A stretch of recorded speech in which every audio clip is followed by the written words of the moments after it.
Are you having a hard time figuring out what to get Dad for Father's Day? You should check out Row 1 Brand's Vintage Pictorum Gallery. They have America's best sports art. With over 7,200 historic sports prints, you're assured to find something unique for Dad this Father's Day. Instead of a boring old tie, get him a historic baseball photo taken by Henry High Sandom at the historic Polo Grounds Stadium in New York City during the 1894 Temple Cup.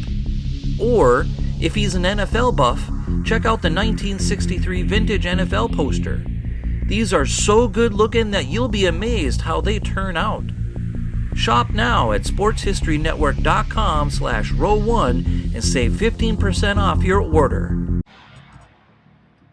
In 1902, a French movie called Le Voyage dans la Lune was released. In English, this translates to A Trip to the Moon, and it was considered the first movie to be categorized as a science fiction flick.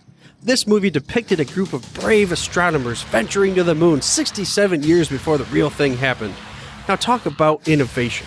And speaking of innovation, this week's hero was born the same year this movie was released, and it all revolved around being a scout. Welcome to the Football History Dude Podcast, where each episode is a journey back in time to learn about the rich history of the NFL. Your host is Arnie Chapman. Football is his passion, and he wants you to come along with him to explore the yesteryear of the gridiron. So hop on board his DeLorean and let's get this baby up to 88 miles per hour. Great Scott! This time as we step off the DeLorean, the date is September 1st, 1902, and we are in Chicago, Illinois. That's because this week's guest was born on this day. His name is Eddie Kotal, nicknamed the Lawrence Flash. He played college football at Lawrence University in Appleton, so that's kind of why he got that nickname. But then he will go on to the NFL. He played for legendary coach Curly Lambeau in the Green Bay Packers from 1925 to 1929. So he was a member of the 1929 Green Bay Packers championship team. He'd also be a head coach at the collegiate level. He'd end up coaching some other sports. And then he'd come back to the NFL to be an assistant for Curly Lambeau in 1942. But I don't know if this was because of the wartime and they were losing people to the war, or if it was he was naturally coming back to the NFL. I didn't really dig into that and find that piece of information. I'm imagining that it may have had something to play. But still, this is not the turning point for in the terms of when this guy, Eddie Kotal, became what many deem the father of modern scouting. No, he was hired in 1946 as the chief scout for the Los Angeles Rams, and this would be the start of something special. Again, he would ultimately be called by many the father of modern scouting, because he would work tirelessly. He'd bring home top-level talent for the Rams, and a major reason of their success in the 1950s and 60s. He would scour. He'd find across the nation different kinds of talent, so when they would draft, they'd have everything at the ready. And according to an article in the Sports Illustrated Talk of Fame network, Kotal was hired by Dan Reeves. Reeves was the innovator and Kotal was the bird dog traveling the country, they said. Once estimated he was only home 2 days in a 9-month period. I mean, to me that sounds a little stone cold crazy, but hey, he got the job done. And they had many years of victories and they had many successful years. But one point of proof was the Rams' 1949 quarterback group. This included Bob Waterfield, Jim Hardy, rookies Norm Van Brocklin, and Bobby Thomason. You see, Waterfield and Brocklin, well, they went on to be Hall of Famers. And Hardy, because they had a plethora of quarterbacks, they traded him over to a team to become a quarterback and a top quarterback in the league for many years. So I would say that scouting, even though it was still more in its infancy stages than it is today, played a major role for the reason why the Rams were so successful back in the 50s and 60s.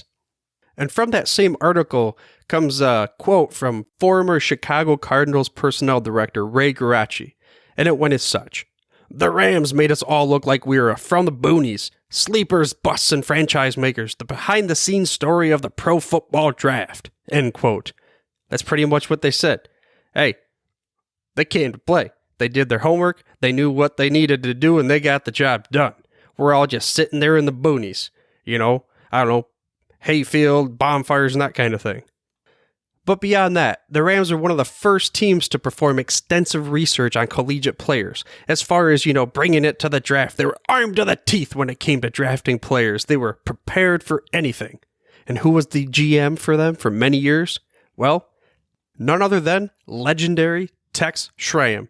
One of the architects of America's team at the beginning. Often the credits are given to the Cowboys with being the first team to really dig deep into scouting and provide innovative ways to look at players. Maybe so. But maybe Tex was influenced by his time with the Rams, and Kotal was influenced by his time with Curly Lambeau, and Curly was considered very innovative during his time in the early NFL. So, link, correlation, Lambeau, Tex Schramm, scouting, let you go ahead and put the pieces together where you will. But Eddie Kotal was not the first NFL scout. Not trying to say that by a mile. But again, many do consider him the father of modern scouting, and all leading to where we are now. But it wasn't always as structured as it is nowadays. This comes from the NFL's website. But make no mistake, there were dark ages. From the phony 40 to poor Don Caraway, who was drafted 3 times, twice before he was professionally eligible. Nobody bothered to check. The untold stories of scouting's past give us a perspective on who the trade's innovators really were, and an acute picture of where we'd be without them. We used to draft off the All-American teams in the newspapers, says longtime general manager Ernie Accorsi. They would have someone clip all the newspapers, compile all the numbers, and that was it. That was it, huh? Yeah, let's just go ahead, grab a magazine. Well, not magazine, newspaper clippings.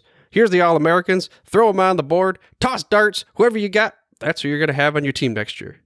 Let's just say, NFL scouting has come a long ways since the beginning. But even at this time of Eddie Kotal, the 50s and the 60s, it would have to transform drastically to become where it is now as we sit in 2020, now the offseason towards the 101st season of the NFL. So let's go to 1976. The New York Jets at this time were one of the first teams to actually invite college seniors to team headquarters for physicals and interviews. We're talking more than a half a century after the league started, where they're like, I wonder if we should bring these guys in and figure out if they got some medical issues going on there, instead of just kind of taking their word for it. And this is from Mike Hickey, former Jets director of player personnel, which he wrote an article in the New York Times in 1983 kind of describing it. He said, "Besides character and intelligence, the other non-football thing we put a premium on is the medical aspect. We attempt to have every player we are interested in have an orthopedic physical by our team physicians. It takes a lot of time and costs a lot of money, but we think it is worth it. You have to cut down the odds of making a mistake." End quote. So it worked for the Jets, right? Yeah, they had some pretty good success around that time. And some other teams, such as the Cowboys and Tex Schramm, they found major success as well, placing an emphasis on the scouting process. But again, this is extremely timely, extremely costly, expensive, and this is at a time when the NFL wasn't making the muku-billion bucks like it is nowadays. So they had to find something to make a difference so they could continue to get this data, but they wouldn't just be on the streets looking for the next meal because they couldn't even afford to draft a player because they spent too much time trying to get an MRI on the dude. So one of the biggest game changers is the NFL Scouting Combine. Well, let's take it back a step further, because back in 1982, we're going to fly that DeLorean and we're going to go to Tampa, Florida, because we're going to soak up some sun rays. But we're not here for fun and games. We're here to watch some players play. This is the first time when the National Football Scouting Incorporated held a camp for the member NFL teams. That is the teams that were part of their organization at the time. It was called the National Invitational Camp. Stands for NIC if you hear me say NIC the rest of this episode. Basically, it's the NFL Scouting Combine.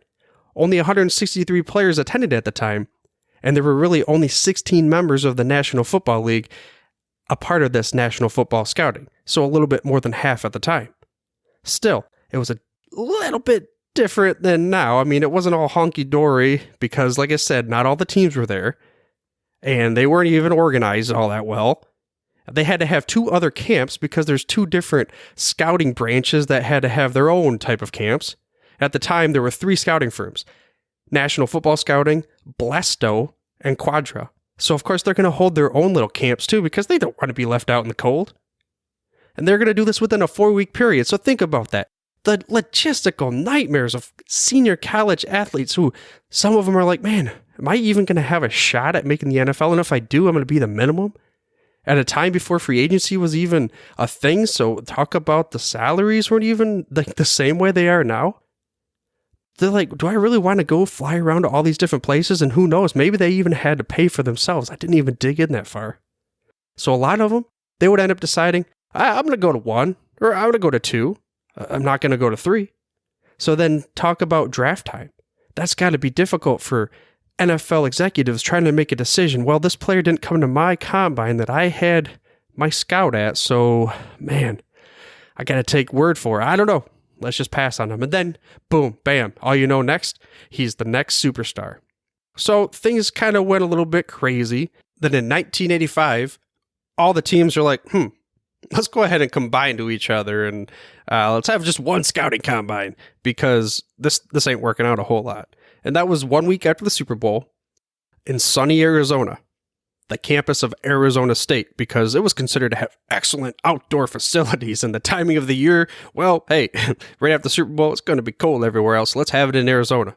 But Greg Gabriel, the former director of player scouting for the Chicago Bears, he recalls that the chance of rain was supposed to be less than 10%. Well, that 10% turned into 100, as it rained some on 2 of the days, disrupting workouts. The following year, the Combine, now exclusively ran by National Scouting, was held in New Orleans, the week after the Super Bowl 20.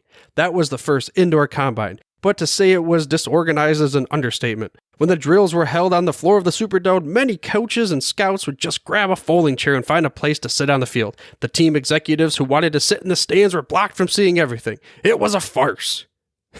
Well, Greg, how about you tell us what you really thought about this thing? Because, seriously, 65 years after the NFL was alive, we still can't figure this thing out. We're just now getting to an indoor scouting combine where all the teams are together, and it's crazy disorganized.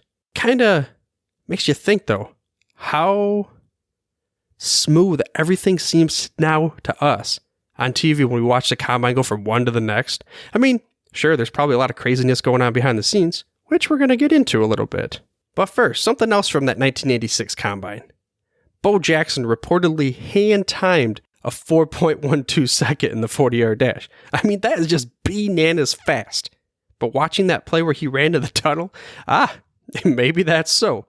And Chris Landry, next week's guest, has played a role in the scouting combine every year since its inception. And he shares on his site some of his most memorable moments covering the combine. For instance, he said he clocked Bo Jackson at 4.19. I mean, that's still like superhuman freaky fast.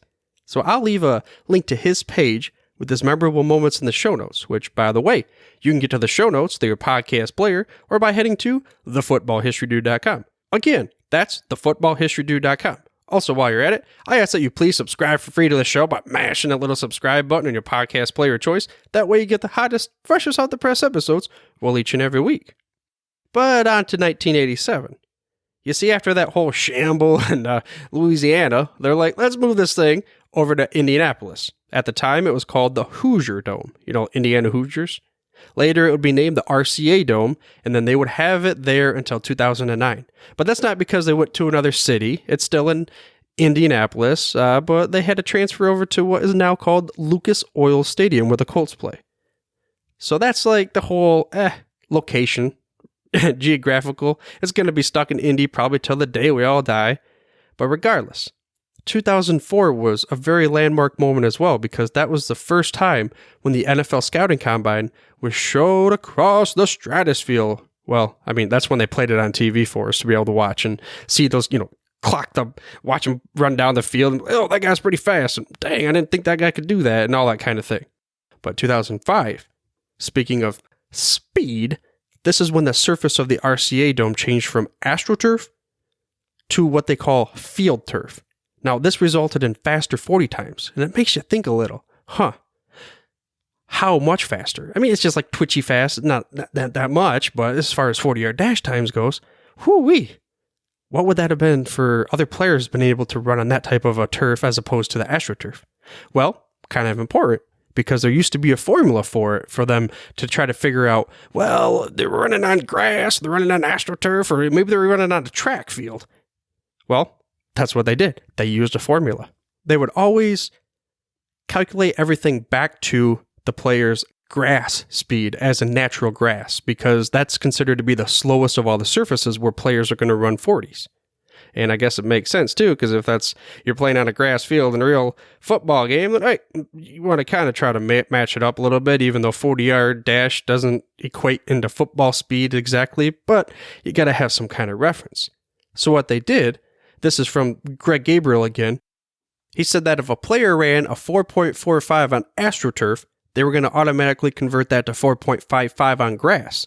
And then if a player ran a 4.45 on a hard outdoor track, then they're going to convert it to a 4.6 on grass. So they had that whole, everybody kind of fair thing, even though that's not an exact science, because, it just isn't going to always work out that way. I'm sure they had some science back to it, but hey, don't have to deal with that anymore, because Indy's field turf type surface, the conversions, no longer made.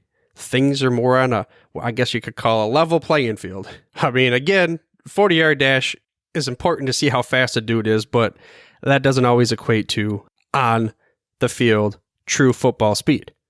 However, there are other drills and other physical tests that are done at the combine that do make it important. And even though all these things are equated and some can go up the leaderboards and down the leaderboards, that's not even considered the reason why they have the scouting combine in one place for all teams to come together at the same time. The reason? Medical exams. Medical exams? What are you talking about? They get medical exams all the time. But think about this. With all the teams together, it's more cost effective, it's more time effective. The results from all the exams are shared with all the teams. Players do not have to set up the same MRI to be performed many times over for different teams. They can have the exact same results from a player for all 32 teams nowadays. So consolidating the camps also allows teams to be more thorough in these exams, as in, hey, we got more time with this player, so let's just go ahead and get what we need.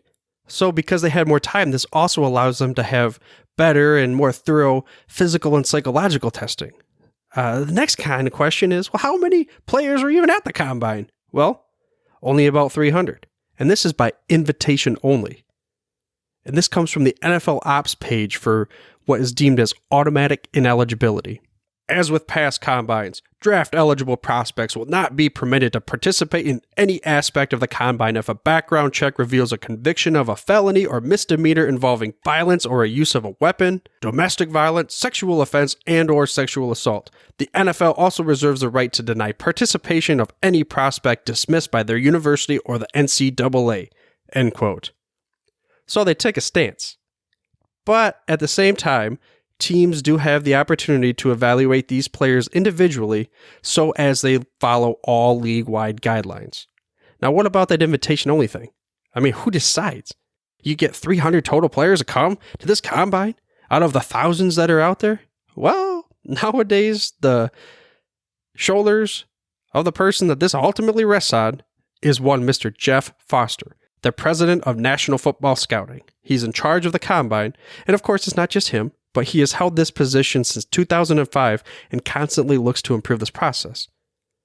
I mean, this is a whole nother episode in itself. I'm sure we could have him on, we could have some other guys on to really break down and deep dive into how do you select how many linemen come? How do you select how many quarterbacks? If you bring too many quarterbacks and they're not going to get drafted, what's the point? And now you're leaving some linebackers out. Holy cat's pajamas. That's just got to be mind-boggling to think about. How do you decide which 300 lucky ones? The 300 Spartans, these are the ones that last stand. You're going to get here, Leonidas. But then after the players are there, again, the top priority of the combine is to gather all this medical information. And they got to create these electronic medical records, which then will be dispersed and available to all 32 teams. So what do? Naturally, you have a medical advisory committee that oversees this entire process of collecting the info. So what they do is they, we'll call it a hack, yeah, they hack in But no, they get access to this shared NFL/NCAA database. So they're going to go through the history of all these players. Most of them, the exams are going to be standard. Do this, check that, head, shoulders, knees, toes, elbows, that kind of thing. But then the advisory committee, they may recommend, ooh, man, this is a red flag. That dude done did something to his hip back in the day. You better do further investigation to see if this thing's going to hold up for more than 1.2 years. So then they'll order some tests, which then the tests will be, of course, you guessed it, available to all 32 teams. But with this comes possibly the biggest challenge of the entire scouting combine: scheduling. I mean, there's a bunch of things to consider and coordinate in a 4-day event. The NFL Ops site says that they start scheduling in mid-October of the previous year, as in last October for this upcoming couple weeks, until the first day of the combine in February, to be able to schedule all these different exams, these MRIs, all these types of things. But they give all the credit to their health partner, Indiana University Health, which is responsible for conducting all the standard testing, but also all these additional studies that are ordered up and prepares a report, so then all the teams can have it, like I said, in that electronic medical report. Let's just give you an example, though, from the website. This is also from Jeff Foster. He stated that in 2013, we did 365 MRIs on 333 players in 4 days. Each MRI takes about an hour, so it's extremely challenging to just schedule those and make sure they all happen. I mean, that's some hardcore scheduling. But that's not it. Each of the 32 teams have the opportunity to conduct up to 60 interviews. Each can last up to 15 minutes. So you're talking 32 times 60 times 15. Boom, on top of all of these medical exams that have to be considered. Man, that is a lot of scheduling. Oh yeah, wait, we got all the on-field things going on. We have the press interviews. You have the water breaks. Get all these types of things. And you got to pack it into a 4-day event, which costs a lot of money for the event. But at the same time, there's a lot of money riding for these teams in general. Because if they whiff on a blue chip or potential first-round draft pick to set them back many years, we're talking TV revenues. We're talking all these other things that these teams could be missing out on. That's a pretty big weight to carry when you really break it down and think about it. I mean, with television being introduced, it's a major event beyond just that. Oh yeah, that's right. Oh hey, now you got to schedule commercials in there. So just imagine scheduling as being the most significant proponent of a successful scouting combine. And I didn't even think about it that way until I started reading through this. And I think Jeff Foster and his team are what we can call some unsung heroes in the advancement of the game because, hey, that's a scheduling logistical nightmare that I don't want to tackle. And I'm just glad that they're there, and he's been doing it ever since 2005, and he deserves a few high fives from everybody listening to this show. Because even though the scouts have a pretty good idea about each player's on the field performance before the combine starts, they get confirmation from the tests performed during this event. This confirmation translates into confidence in drafting players on draft day, leading to the difference between championship teams and, my Detroit Lions. And the event offers players great opportunity to showcase their abilities, even if it's in a league beyond the NFL. I mean, hey, you're on showcase if you don't make the NFL for, you guessed it, the XFL, the CFL, all these other types of leagues. So that's why the website of the National Scouting Combine calls the event the ultimate 4-day job interview. I hope you enjoyed this week's episode and were able to gain some gridiron knowledge nuggets about some of the history into scouting and the combine, two major proponents to a successful NFL franchise. If you like this episode and would like to help support this independent show, you can do so by heading over to thefootballhistorydude.com/support. Again, that's thefootballhistorydude.com/support. Now next week, we're going to stick with the scouting and combine theme by talking to someone that has been involved with every scouting combine since its inception. He's a former NFL scout, coordinator of the Houston Oilers/Tennessee Titans scouting department, and even served as a coordinator of the combine in 1993. So I think he has a little bit of insider knowledge and is going to go ahead and share some of his gridiron knowledge nuggets with us, and we're going to learn more about the scouting process and how the combine works, and how it has maybe not worked as much in the past and how it will continue to work in the future. But for now, dudes, I'm through if you're through. Thank you for listening to this episode of the Football History Dude. To make sure you're the first to get the next episode, please subscribe on your podcast player of choice and head on over to thefootballhistorydude.com for the show notes and more information on the history of the NFL. And remember, dudes, where we're going, we don't need roads. We here at the Sports History Network proudly partner with 26 podcasts, all revolving around the history of sports. But did you know that many of our hosts were sports history authors way before they started their shows? It's true. We've got Joe Ziemba, host of When Football Was Football, Joe Zagurski, host of Pro Football in the 1970s, Mark Morthier, host of Yesterday Sports, Tommy Phillips, host of Lombardi Memories, and Scott Adamson, co-host of From the 55-Yard Line. All these authors have many books for you to choose from. To check them out, go to our website at sportshistorynetwork.com/sportshistorybooks. Pick up your copy today. Soundtrack provided by Kevin MacLeod of filmmusic.io.